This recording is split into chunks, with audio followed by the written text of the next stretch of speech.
Oh my gosh. What the frick happened? Those Christmas lights?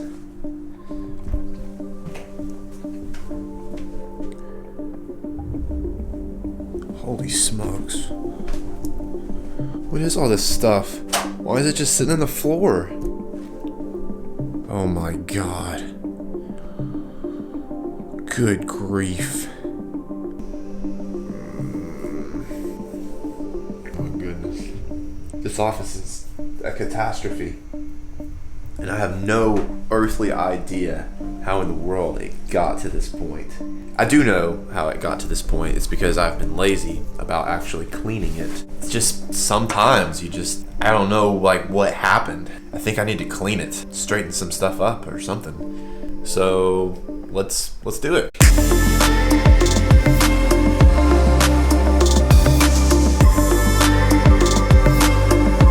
All right, and just like that, it's done. The whole room is perfectly clean.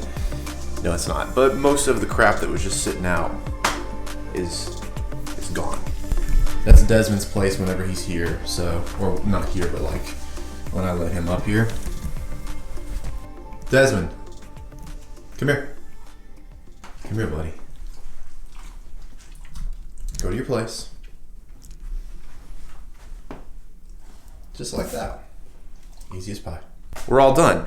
And no, I did not intentionally make it super messy for this video. It genuinely was super messy.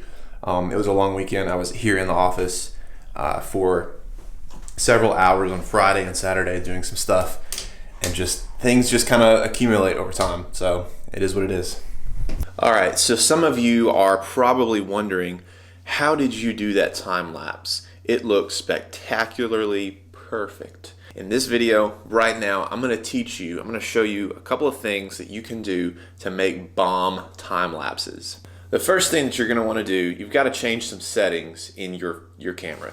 Now, for the Sony A7 III, and this is for the Sony A7 III, I didn't have a certain feature because I forgot to update my camera with the firmware and it was really behind, so I had to go in and update it. So if these settings are not there, it means you need to update it, okay?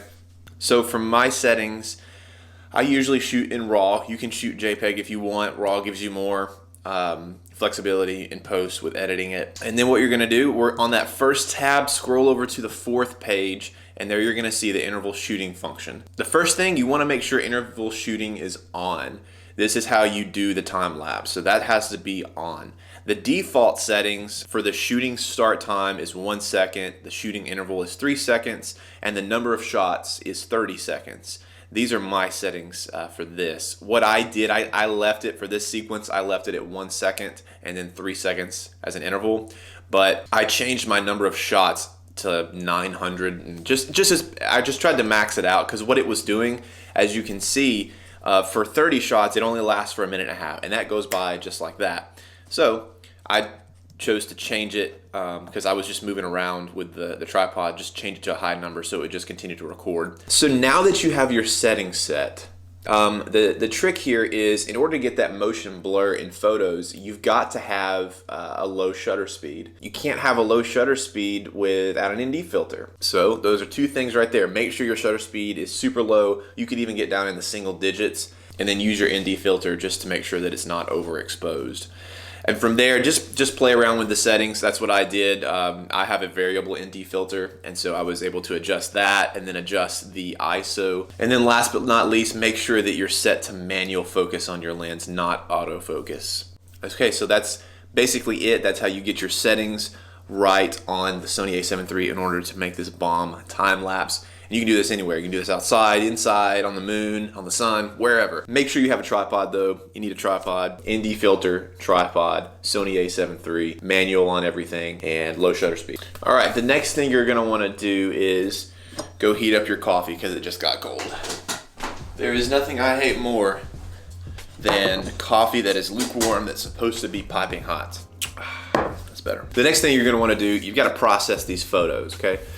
And so we're gonna be diving into Lightroom and then Photoshop and then into Final Cut. So those are the programs that I'm using for this. So first thing, you gotta connect, get those photos in there. I've already done all of this because it was gonna take a long time to do this. We're actually in a new day. I filmed all that stuff yesterday. I ran out of time. And so yeah, this is what we gotta do. So we got all the photos. What you're gonna wanna do, you're gonna wanna open up Lightroom, okay? So we got Lightroom here, and then we wait. I feel like I'm do you know the episode where Michael in the office is like he was supposed to learn PowerPoint and he didn't do it, and so he goes up to the computer, is like, okay, PowerPoint. So what you do, you just drag your photos into the Lightroom library, and this is what I did, okay? So there's a couple of things you can do. I went ahead and just batch edited all of these photos the way that I wanted them. I could have just left them the way that they are and then edited them in Final Cut and done that, but Lightroom's a little bit more versatile, and I can do a little bit more with each photo. And so all I did for this was make sure you're selecting all your photos. I just kind of changed the color temperature because I hate how yellow it was. It was really yellow in some places. And then yeah, just a few other basic edits, taking down some of those highlights. You can see where some of my highlights were blown out, which I'm okay with that every so often, just because I didn't want to be so dark. That's why I hate sunshine. I hate, like right now, it's not sunny out. Well, the sun's right there, but for the most part, it's not super sunny, and I like filming when the sun's not out, when it's overcast, and you don't have to worry about blown out highlights. And that was basically it, just some of the shadows I brought up. So we're going over here to the Develop tab, and then from there, you just export, and this is what I did.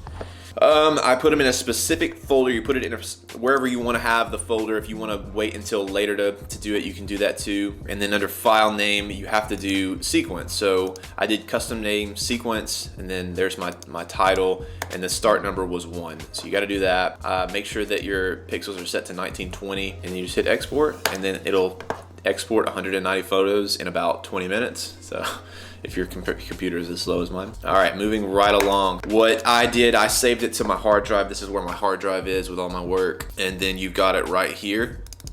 There it is, there's all the photos. And then what you wanna do is we're gonna go to Photoshop next. And then we're gonna go to Open, okay, because we wanna open a file. Go to wherever your photo set is. So for me, it's on my external hard drive.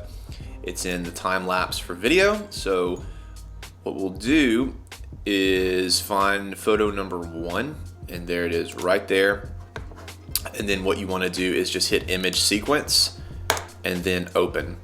And I shoot my stuff in 24 frames a second, so that's what we're gonna do, 24 frames a second. And then boom, there it is right there. It should open up a timeline for you. If it doesn't, which it didn't for me to begin with, just search timeline, and then you have to select it in the thing. See, it was like that for me.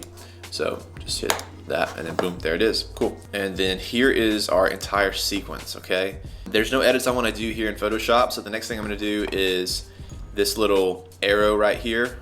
It'll pop up, you'll see it says render video. I want to render out this video and export it, and so that's where you do that. And then you can title your MP4, select where you want it to go. For me, the format is the H.264. Document size, for me it was 1920 by 1080. Okay, so just standard 1080p, 24 frames a second, and that's it. You hit render, and then that bad boy is gonna export and render, and you're about to have a BOMB time-lapse video. And here's my hard drive. This is where it should be. There's the one that I exported yesterday. So then the next thing you're gonna wanna do is open up your Final Cut, Premiere Pro, whatever you use. This is Final Cut, so this is what we're gonna be looking at here. I'm not gonna drag it in there. You know how to do it.